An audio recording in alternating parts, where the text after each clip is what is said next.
कहते हैं ना, अंधेरे की मूंग भी काली दिखती है। कुछ ऐसा ही क्या पाकिस्तान के केयर टेकर पीएम के साथ है। इन्होंने अपनी तुलना इजराइल से कर दी है, यानी पाकिस्तान इजराइल के बराबर है। और जैसे ही ये बात कही है, खुद पाकिस्तानी ही उन्हें धोना शुरू कर रहे हैं। जानेंगे आखिर अमेरिका में बैठकर ये बात उन्होंने किसे कही है। और जहां एक तरफ ये सब कुछ हुआ है, तो वहीं परमाणु हथियारों पर श्रीलंका ने भारत और पाकिस्तान दोनों को क्या मैसेज भेजा है। जानेंगे जियोपॉलिटिक्स में क्या कुछ चल रहा है। आइए जानते हैं इन खबरों को विस्तार से। आपको बता दें, जिस तरीके से पाकिस्तान चल रहा है, वैसे तो राजनीतिक तौर पर पाकिस्तान का कोई खास महत्व बचा नहीं है, लेकिन यहाँ यूएन की सभा हो रही थी और इस यूएन की सभा में पहुँचे हुए थे पाकिस्तानी केयर टेकर पीएम।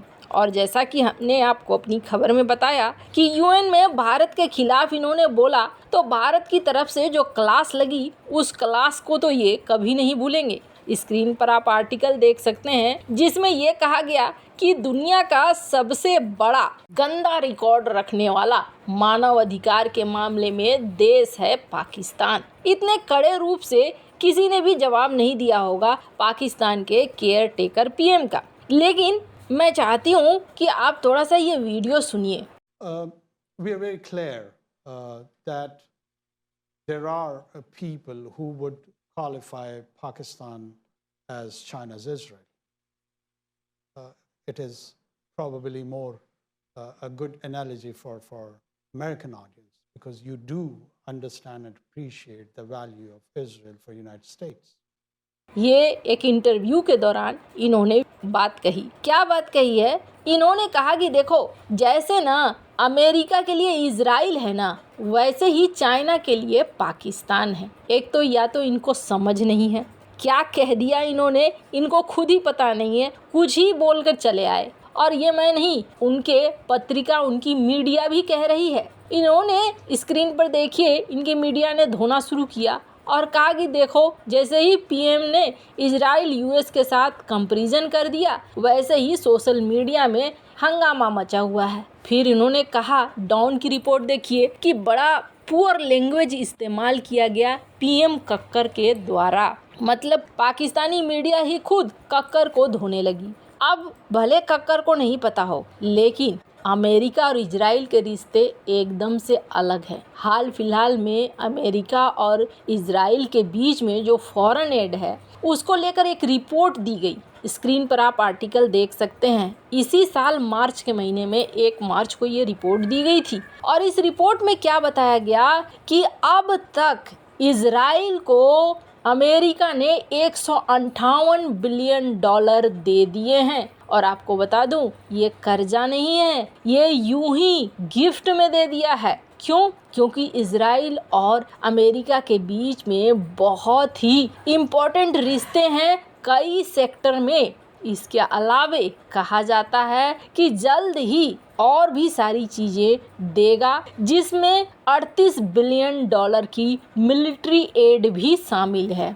दोनों ही कई चीज़ों में, कई डिफेंस प्रोग्राम में साथ मिलकर काम कर रहे हैं और अमेरिका के कई काम को इजराइल आगे बढ़ाता है। इजराइल और अमेरिका का रिश्ता एक अलग लेवल का रिश्ता है। इसका कंपैरिजन चाइना और पाकिस्तान के बीच तो हो ही नहीं सकता है। दोनों ही एक दूसरे को लूटने की कोशिश करते हैं। कभी चाइना लूटने की कोशिश करता है, तो कभी पाकिस्तान लूटने की कोशिश करता है। आपको बता दें, पाकिस्तान का national electric power regulatory authority NEPRA, इसने चीनी बिजली कंपनियों के बहुत बड़ी हेराफेरी का भंडाफोड़ किया है। दरअसल पाकिस्तान में कोयले से बिजली उत्पादन करने वाली चीनी कंपनियां 6000 सीवी के यानी कैलोरी के मान वाले कोयले का इस्तेमाल करने के वादे के बावजूद घटिया कोयले का इस्तेमाल करती है, जिससे बिजली का उत्पादन कम हो रहा है। पाकिस्तान को हाई क्वालिटी कोयले के पैसे भरने पड़ रहे हैं। नेप्रा ने कहा है कि बाहर से मंगाई जा रही एक भी कोयले की खेप जो मानक है इसे पूरा नहीं कर रही है और इसके बावजूद चीनी कंपनियां बिजली के नाम पर पाकिस्तान से अरबों रुपए का दावा कर रही है और जो जनता से वसूला जा रहा है। आपको बता दें ये सारा चीज कैसे निकल कर आया, तो जो पाकिस्तान की संस्था है नेप्रा, इसने सार्वजनिक सुनवाई के दौरान इन बातों को कहा है। स्क्रीन पर आप आर्टिकल देख सकते हैं। अब जरा बताइए, क्या अमेरिका और इजराइल के बीच ऐसा धोखा वाला रिश्ता है? ऐसा धोखा वाला रिश्ता तो बिल्कुल भी नहीं है। न जाने पाक के केयर टेकर पीएम ने ये बातें क्यों कह दी। घर आकर भी उन्हें बहुत कुछ सुनना बाकी है, क्योंकि सिर्फ चीन ही पाकिस्तान को नहीं लूटता है, बल्कि कई बार पाकिस्तान के ऊपर भी आरोप लगता है। जैसे कि आपको बता दें, पाकिस्तान को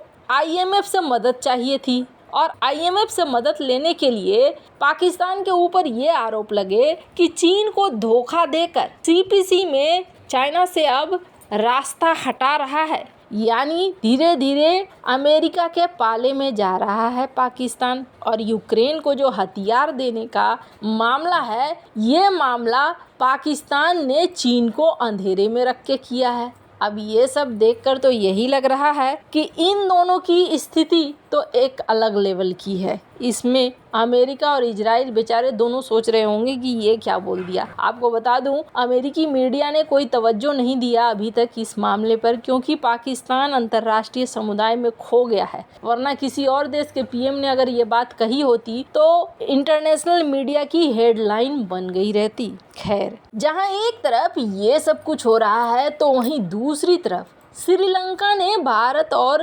पाकिस्तान को परमाणु हथियारों पर कौन सा संदेश भेज दिया है। तो आपको बता दें, श्रीलंका घिरा हुआ है दो ऐसे देशों के साथ जो दोनों ही न्यूक्लियर हथियारों से सजे हुए देश हैं। न्यूक्लियर हथियारों से सजे हुए इस देश के बीच में श्रीलंका ने comprehensive nuclear test ban treaty CTBT को जुलाई 27 में साइन किया। आपको बता दें, श्रीलंका ने सिर्फ इतना ही नहीं, अक्टूबर 1996 में इन्होंने CTBT का पहला साइन कर दिया था। उसके बाद इन्होंने जितने भी एग्रीमेंट, ऐसे एग्रीमेंट हैं जो एग्रीमेंट परमाणु हथियारों के बढ़ोतरी को निषेध करते हैं, वो साइन करके रखा हुआ है। अब श्रीलंका ने एक और स्ट्रॉन्ग मैसेज भेजा है। ये कहना है कि इनका TPNW का, ये क्या है भला? तो आपको बता दें, ये दरअसल फोरम है। इस फोरम में डिसआर्मेंट एंड डेवलपमेंट, यानी कि एक तरीके से एक ऐसा MOU साइन करना जिसके आधार पर हम कहते हैं कि भैया हम शांति और सुरक्षा के लिए कभी भी परमाणु हथियारों को नहीं बनाएंगे, ना ही परमाणु हथियारों को हम छोड़ेंगे, परीक्षण करेंगे, कुछ नहीं करेंगे। यानी अपनी सुरक्षा के लिए हम पारंपरिक हथियारों का इस्तेमाल करेंगे, परमाणु हथियारों का इस्तेमाल नहीं करेंगे। इसमें इसी बात को कहा गया है और इस चीज़ को FDD द्वारा कहा गया कि देखो, आपने जो साइन किया ना, आपने पूरे साउथ एशियन रीजन को एक नया संदेश दे दिया है और ये आपके लिए बहुत बड़प्पन वाली बात है। स्क्रीन पर आप देख सकते हैं आर्टिकल। वैसे इन सब मामले में आपकी क्या राय है, कमेंट कर जरूर बताएं। जल्द मिलते हैं अगली वीडियो में नई खबर के साथ।